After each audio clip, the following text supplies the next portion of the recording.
And go Shin Tayo. Go Indonesia. Go Korea. Thank you.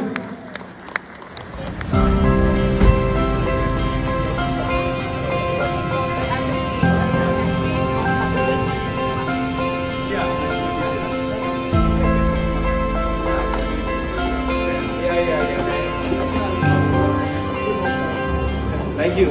Congratulations for your National Day. For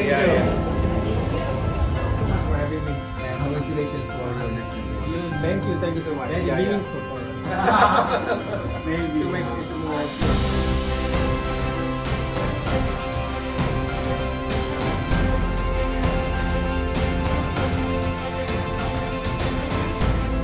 Kepada para hadirin sekalian telah menghadiri acara nasional Korea hari ini.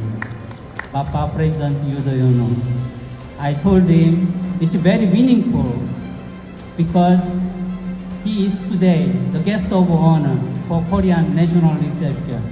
Thank you so much. Annyeonghaseyo. A very good evening to all of you.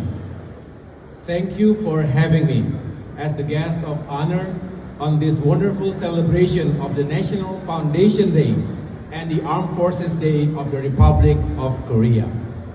On behalf of the Republic of Indonesia, I would like to extend our warmest gratitude, greetings to the government and the people of the Republic of Korea, together with our best wishes for a peaceful and prosperous future.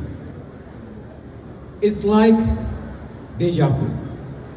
Standing here tonight, back in 2013, over a decade ago, I had the privilege to visiting Seoul to celebrate the 40th anniversary of the diplomatic relationship between our two countries. I was still a very young major in the army. Although it was an official diplomatic event, but the reason why I was the one who was invited by your government, a young major, not a senior general officer, was purely personal and I think a bit emotional. Because my late grandfather, General Sarwo Edi Wibowo, was the first Indonesian ambassador to the Republic of Korea. And I always remember wonderful stories from my beloved mother, the late Ibu Ani Yudhoyono, who spent 2 memorable years in your beautiful country. Whenever she talked about it, her heart was filled with joy. In fact, during this period, she got married to my father, the 6th President of the Republic of Indonesia, Mr. Susilo Bambang Yudhoyono. And during my visit, back in 2013, for almost a week, I had the honor to be invited by several prestigious institutions, namely the Korean National Defense University, KNDU, the Korea Military Academy, KMA, and the ROK, Special Warfare Command, where I received the honorary membership from the 707th Special Mission Battalion, an elite counter-terrorism unit. I was also invited to visit the Korea Aerospace Industries in the city of Sacheon, around 2 hours flight from Seoul. But of course, the most memorable one was when I had the opportunity to take my little family for sightseeing to experience Korea's rich historical and cultural values. So this is us in front of the Gyeongbokgung Palace, correct? From that picture, you can tell that we were so happy. Especially my wife Anissa.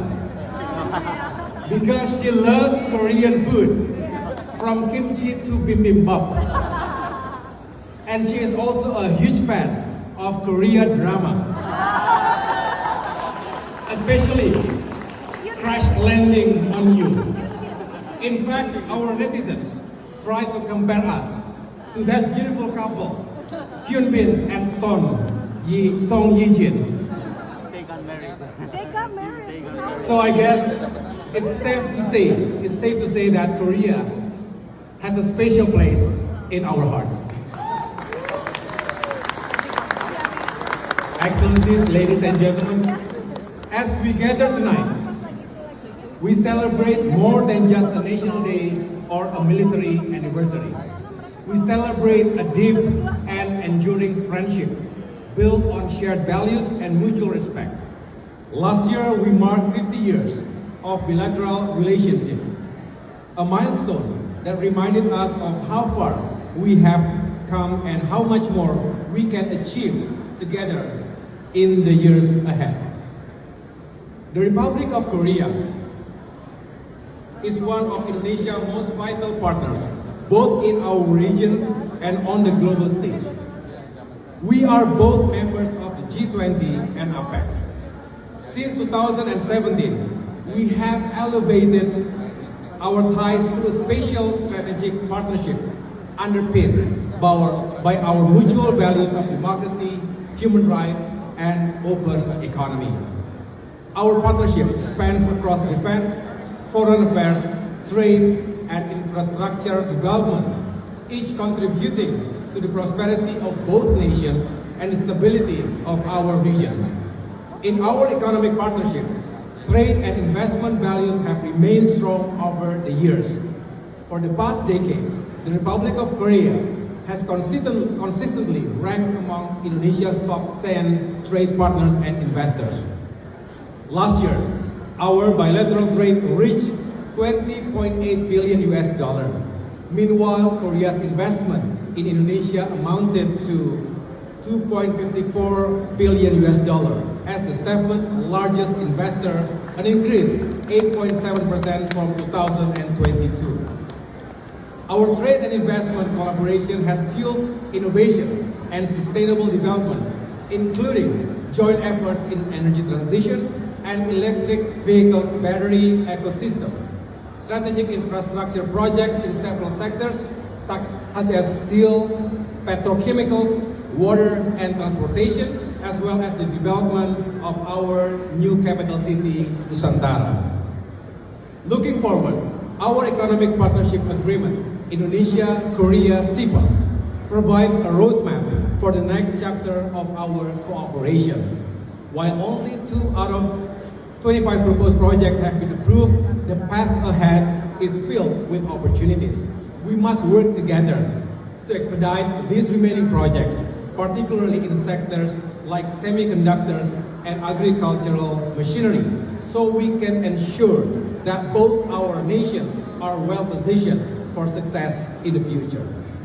In the spirit of collaboration, we also need to establish FTA centers to help our businesses fully utilize the Indonesia-Korea CIPA framework, enabling more robust trade in agricultural products and tropical fruits.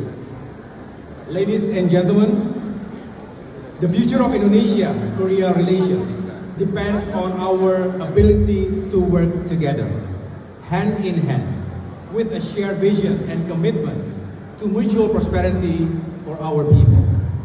Once again, congratulations.